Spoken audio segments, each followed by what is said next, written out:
University of Chicago Public Policy Podcasts.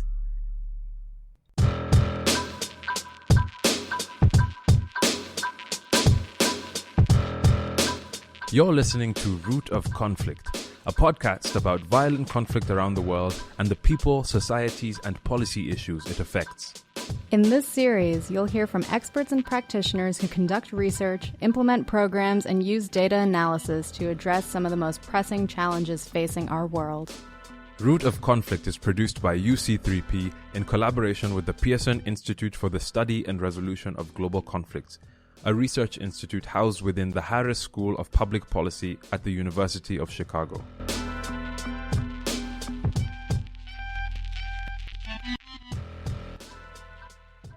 The new law, which allows migrants from Afghanistan, Bangladesh and Pakistan to seek Indian citizenship, so long as they are not Muslim. Protesters defied a ban on large gatherings.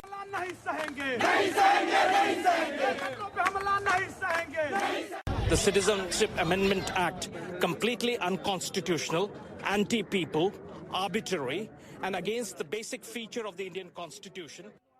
In December of 2019, the government of India passed the Citizenship Amendment Act, or the CAA, which would grant Indian citizenship to migrants of certain religions who fled religious persecution from Pakistan, Afghanistan, and Bangladesh. Muslims, most notably, were excluded from this amendment. This was the first time religion had been used as a criteria for Indian citizenship, and it led to widespread protest across India, particularly on behalf of those who feared they would become stateless in their own country. On this episode of Root of Conflict, we discuss the ramifications of the CAA and its subsequent protests, as well as how Prime Minister Narendra Modi's decision to revoke Kashmir's statehood puts the future of India's democracy in limbo. Yining Wang is joined by guest interviewer Pranjal Chandra, who speak to Salwa Shameem, a policy analyst focused on international development, about the CAA. Later in the episode, you'll hear from Rohool Banka, a Kashmiri University student in New Delhi, who joined the protests and shares his on-the-ground perspective. Thank you for coming here today and joining us. Before we start our conversation about what's going on in Kashmir, could you just give us a little bit of context about what's going on in India? Well, I guess we should start with the most recent events that have emerged in the last month or so, which is that at the end of February, in response to the Citizenship Amendment Act, there have been protests across India by both Hindus and Muslims and other minority groups. Originally, the CAA is meant to, for undocumented migrants or individuals from neighboring countries around India, give them a pathway to citizenship. But this law explicitly states that Muslims are not a part of that law, meaning that they don't have a pathway to that citizenship. So for the first time since Indian independence, you've got a law that is explicitly using a religious test to prevent a pathway to citizenship. And so the reason this is problematic is because you've got this other, the National Register of Citizens, which is a record of, all the citizens in India, or at least trying to create a record of citizenship in India. And what it's asking individuals to do across all of India is to provide proof by papers or documentation that you are in fact a citizen. And the reason that is problematic is because you're talking about people across the socioeconomic strata trying to scramble for papers to prove that they've lived here for generations and generations. And if you're thinking about the poorest or the most vulnerable segments of Indian society, that means poor individuals who have to come up with these papers that they don't have and then somehow prove that they've been here for however many generations.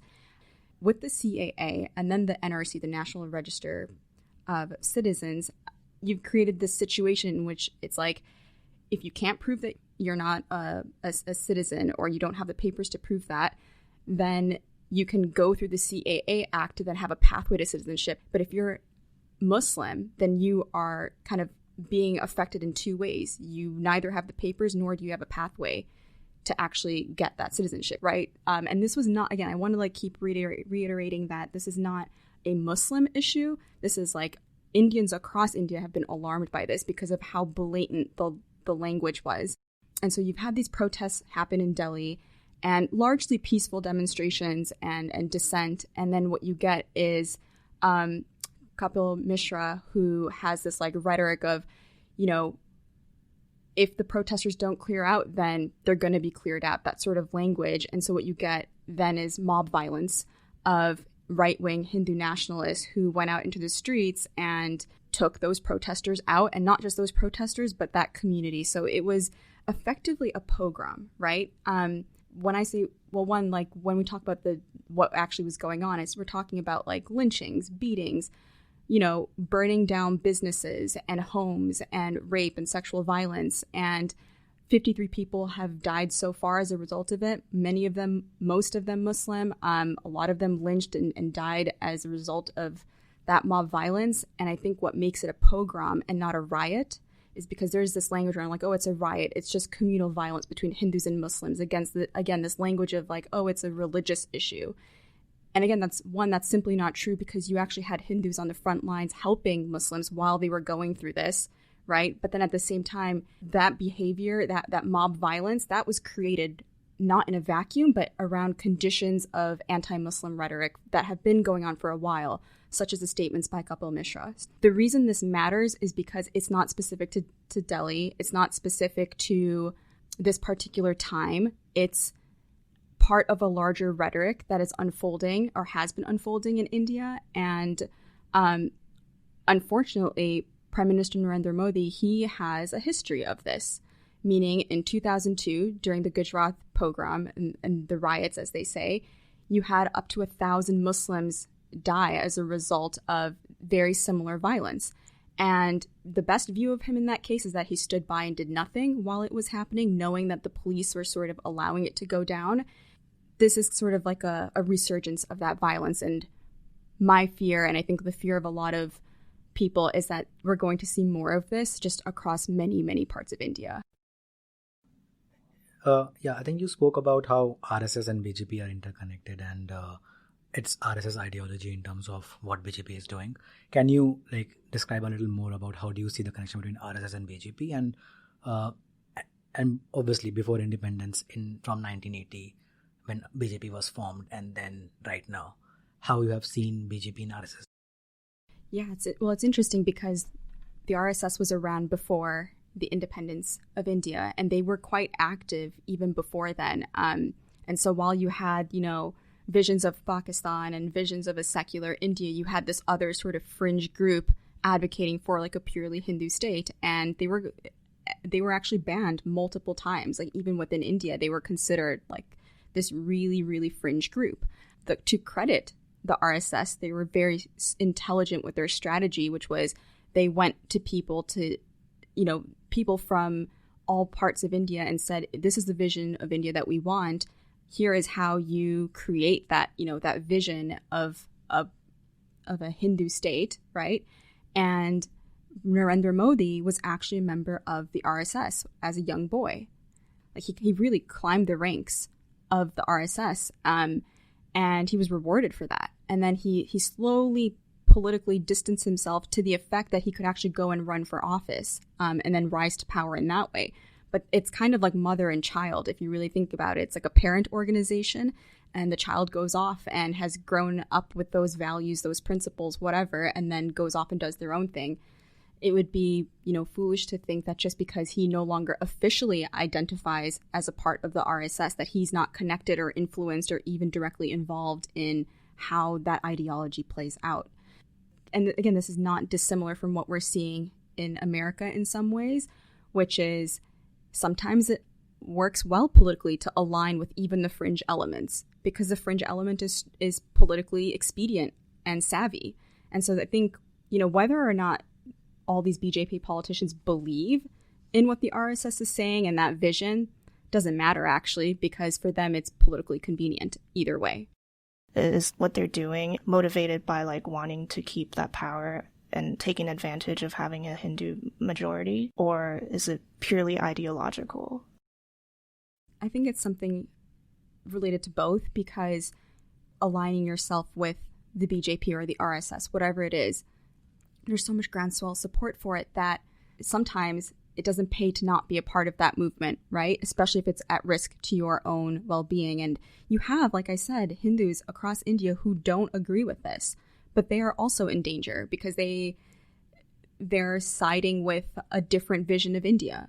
So I think this is really, the most interesting part about this is like, what will India be? And if this is supposedly the world's largest democracy, by virtue of the fact that there are just so many, the population is so large, I mean, what kind of democracy is this? Is it a liberal democracy? Is it an illiberal democracy? Or is it just a charade? Like, that's like the real question we've got to be asking. And I think the other thing that's interesting about the RSS is the support that you see on the ground. It's very much grassroots. And I think that is why it's been so successful, is because it's not necessarily someone promising lofty ideals on a political stage. It's that these people are in the trenches with the community saying, like, we're going to train you, we'll provide you resources, like, here is your mission, here's your purpose now. And if you're talking about people who are economically, politically, socially impoverished, that's a great vision to offer someone. How do you see BJP's dependence on RSS with respect to that? Particularly because India is such a huge country, and when you have that grassroots mobilization and organization, you can obviously leverage it towards different motives. So do you see, do you see BJP can ever branching out of RSS completely, or do you see them completely being dependent on them? You're basically asking, how much will do you truly have when something is such a groundswell movement and so politically sort of entrenched? I mean, and this goes back to your earlier question of like, is it actually an ideological belief, or is it a politically convenient, expedient thing to do because of this groundswell? I'm not sure what the answer to that is, but I think it makes, if you think about the BJP, and for that matter, even the Congress party, right?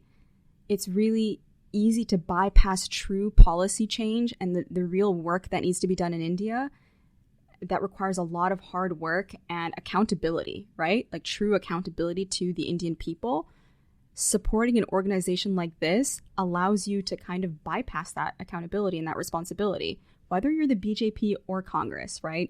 And if we're going to talk about the Congress party, like, yes, they've distanced themselves from the RSS and, of course, the BJP, their opposition. But if you look at even the Congress party's policies in the last X number of years, they haven't always been particularly friendly towards minorities either, right? So it goes back to this question of like, what is your vision for India and how accountable do you actually want to be to the Indian public for true change in society? Looking at the current regime through the lens of the ongoing conflict in Kashmir, we know that there's been an internet shutdown, Article 370 has been passed. Can you walk us through a little bit about what's happening? Yeah, I think it'll be good to rewind to August 2019, where there was a new law passed unilaterally by Prime Minister Narendra Modi and his party, his majoritarian party, the BJP, to abrogate or revoke the semi-autonomous status of Jammu and Kashmir, Article 370. And what that article basically means is, or at least what it symbolized, was this notion of Kashmir being, a part of India in the sense that the Indian government had control over its foreign affairs, its communication affairs, and its defense. But Article 370 did grant a bit of semi-autonomous status for Kashmiris to manage their own internal affairs. And the revocation of that article is basically saying you no longer have any control. You are now a part of the Indian Union wholesale. And if we just, again, rewind a little bit further, the reason that matters is because for 70 years, and this actually predates even partition, the desire for Kashmiri independence doesn't happen in 1947. It actually precedes that. And so when the partition happens, Kashmiris are offered or promised a referendum to decide their future. Do they want to join Muslim-majority Pakistan? Do they want to be a part of India? Or do they want to be an independent state? It's all kind of left in the air so that they can